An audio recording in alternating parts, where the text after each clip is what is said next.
Uh, I actually have been with Oshkosh just under 8 years, and my job previous to RPA and intelligent automation was actually as a business relationship manager for our corporate finance and treasury applications. And that's ultimately how I got involved with RPA. Our CIO came to all of the business relationship managers about 2 years ago and said, hey, do any of your customers, would they have interest in piloting RPA? And of all the BRMs in the organization and all the business customers we have, our corporate treasurer was the only one that raised his hand.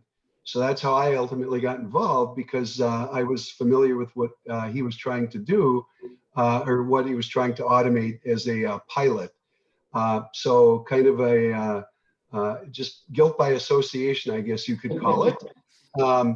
Once we went through the pilot, and we used a third-party firm that was a partner of ours at the time to go through the tool selection, as well as then to do the automation.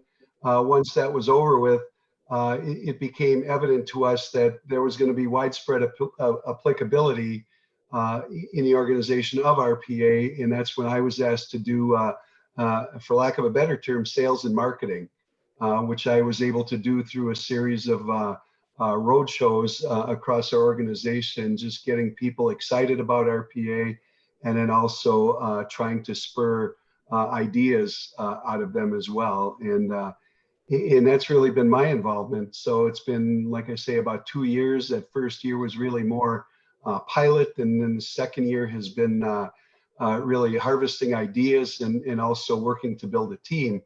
And that's really where Danilo comes in, because we actually hired him to do just that. Yeah, and I joined Oshkosh January last year, and my role has been so Greg sold a lot, then we had to build a team to implement it, and that's basically my role to date here, is building and organizing the team. I came from a tier one automotive supplier where I was did the implementation of RPA solution there as well, and I came to help build this team and do the delivery, and that's where we are at right now with over 35 bots in production and counting. It's been a very challenging, very interesting year so far.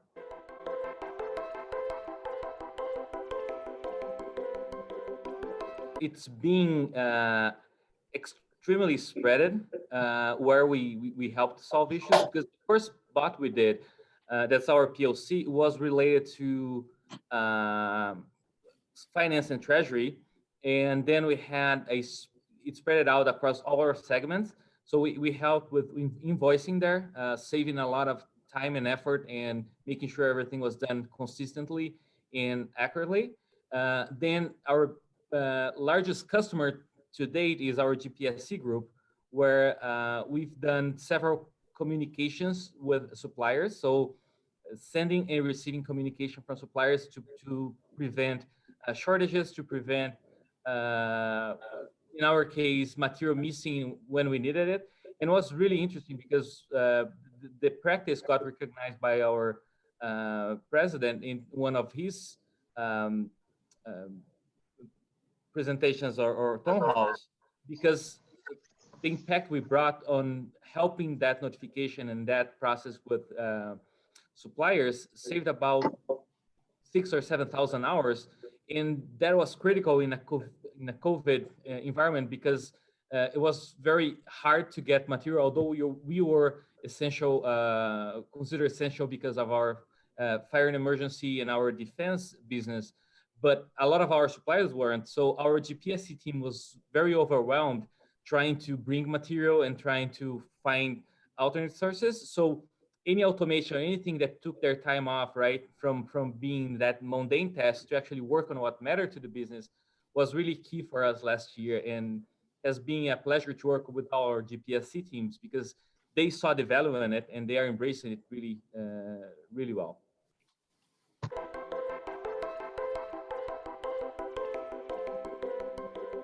It's really, there's really two things we're looking at. One is hours automated. That seems to be the primary benefit that we're deriving out of automation, at least to date, is hours automated. Now we've had some a small amount of hard savings in terms of paying less overtime in certain positions, and then also eliminating the need for contract resources as well. So there's been some hard savings, not a lot. It's primarily hours automated is the magic number that our CIO and president are looking at right now. The second one is in, I don't want to say to a lesser extent, because it really is something I know I focus on, is what we call market penetration. As Danilo alluded to previously, our procurement and supply chain organization, GPSC is the acronym for that. About 2/3 of the value that's been delivered so far has been for them. In particular in two of our business segments for them. And what we want to do is we want it to reach further into finance, into treasury, into our aftermarket organization, into our human resources organization. We want to make sure we're getting market penetration across the board in all of our business segments and in all of our the functions of our business segments. That's really the other way we're measuring success right now.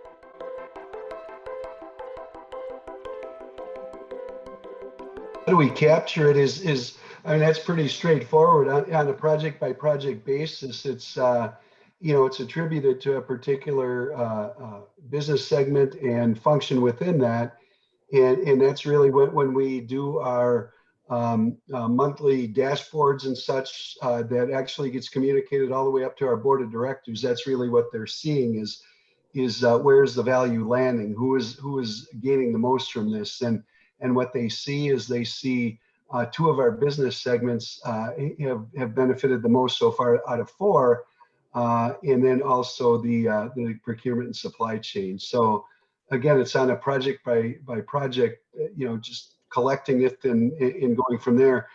We also use the UiPath tool automation hub to track all of this. So it's really at a glance we can also look at where future opportunities lie as well based on what our pipeline is.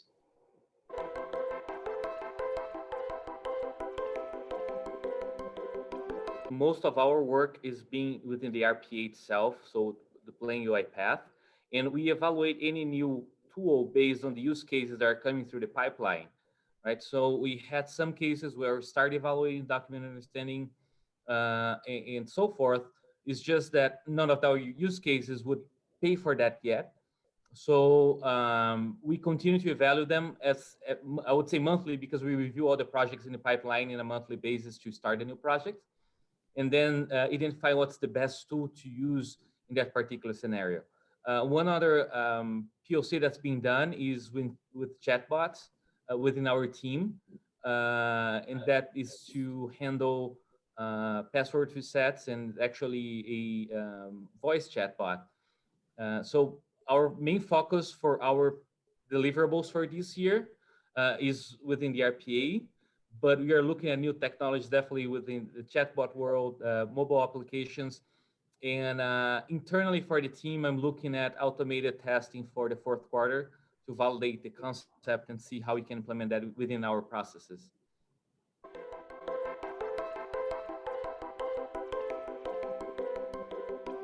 For what happened last year, right, and since last year with COVID, all the work we've done in supporting the communication and in easing the life of our supply chain folks, right, is being what we've been most proud of. We had one of the projects that we went from first meeting to implementation in under 4 weeks, right? And that one alone was almost 2,000 hours saved within the business. And that's basically communication about the purchase order,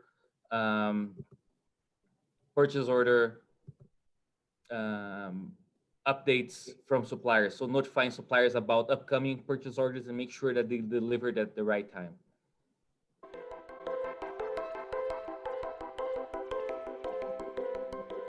There've been a few of them. I think the first one was getting our CIO beyond his mindset of this is low code, thus you need low people.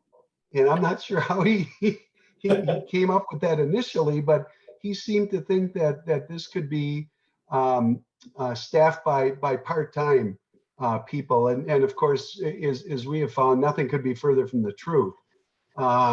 So once he got it, he really got it and really got behind us in terms of excuse me, additional investment. But then that uncovered another challenge, and that's finding talent. We're fortunate to work with we've got Ashling as a partner for outside consultants, but we also have a desire to build an internal team as well. And as such, we've been lucky that we've had some talented people internally that have been quick on the uptake, if you will. Were moved to our team and came up to speed very quickly and were able to contribute almost immediately. But still trying to find talent right now, I'll say off the street, is just very, very difficult right now, just because this is a fairly new discipline, and as such, there's not a lot of people with that great depth of experience out there. So that's really been one huge challenge, I think. And Danilo, correct me if I'm wrong on that one, but I know it's been frustrating at times. Yeah, we've been very creative on training our own staff, and they're doing a great job there. But it's definitely been a challenge, and I think that's being a very new technology, right? The other challenge is to overcome is that entry point, right? Building those relationships within the businesses, and that's something that for Greg, he's making it feel so easy now, right? But really getting that first process right, work with all the teams, understand that technology, how does that work, right? Throughout audit, throughout concerns about how is that safe or not. So that all the firsts that come with automation is a challenge, but it's a really nice challenge because once you get past that, right, everyone embraces it. It's one of the things that once everyone sees the value of it, it's a no-brainer. So it's been quite interesting.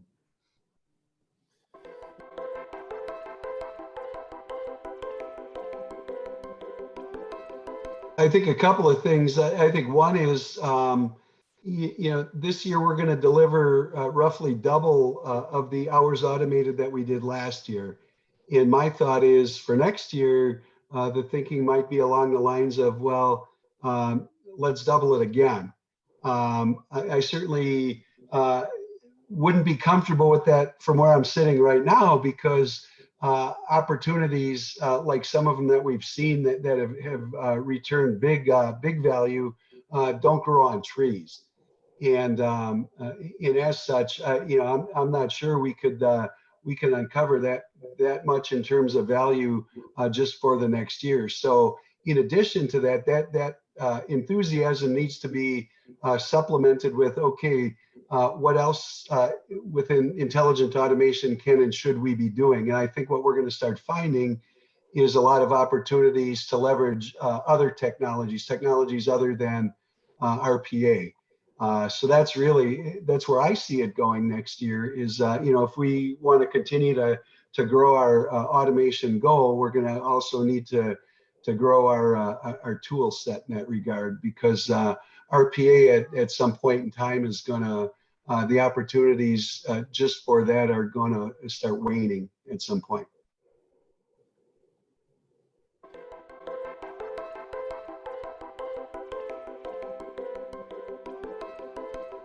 I've been fortunate to talk to, I think it's been 4 or 5 other companies here in Wisconsin that were looking for that specific advice.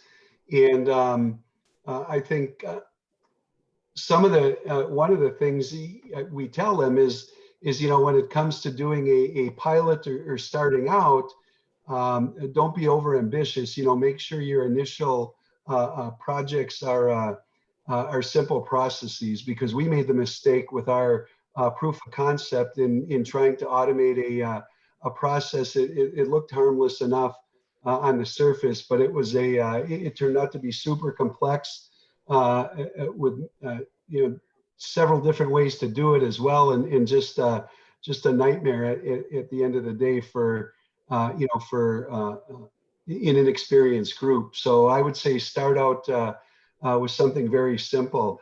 Also, I think another thing is, don't underestimate the sales job you're going to have to do as well. And I know I spent a lot of time at the business segments last year, and I actually still do. We just had another road show a couple of weeks ago, and we're going to be doing another one in April for our aftermarket groups across all the segments. That is ongoing, and you really need to make sure that you're growing evangelists out of that. So I, being the original evangelist, want to recruit other evangelists and people who really see the value of what it can do and how it can transform the way they work. And once you get those people planted in throughout the organization, it's a powerful movement. So that's another thing. And I think the last thing is there's been a strong push, I know, that we've experienced, and maybe it hasn't been strong, but it's been loud, for citizen developers. In particular, folks come to us with ideas, we qualify them and say, realize this idea is very small in terms of the value it's going to bring. And ultimately, it sounds like it's just going to bring value for maybe you, the particular individual that brought it up, of small hours automated. And then, of course, the next question is, well, can I just do it myself? Now, we know there's tools out there, and we know that it's an accepted practice by some companies, but I think as far as our strategy is concerned right now, what we want to do is build a centralized organization that we have. You want to call it a COE or RPA practice, like we've got, and then let the expertise flow out from there, but really solidify that first and make sure we truly are experts before we start mentoring and teaching citizen developers how to do it. If we let the citizen developers grow and run alongside of us as we're still learning, I think it would cause I don't know if it would be a nightmare or not, but it would certainly be a lot more challenging. And of course, the team itself is still trying to learn and grow. So we want to put that first. And once they're steady, then we'll look at citizen development. But you don't want to put the cart before the horse in that regard. So those would be the challenges I would see and tell other companies about. You really want to think about this. Danilo, I don't know if you got anything else. So it's been the other thing is building the relationships with the business, right? Making sure if you have multiple business areas, or in our case, multiple segments, that you have people that are knowledgeable about the process, right? And know what you're doing across the businesses, because they are your best customers, right? They are the ones that we can't be everywhere. So having good relationships and keep that continuous relationship is key for the success and keeping that pipeline healthy for RPA or the whole hyper automation lifecycle.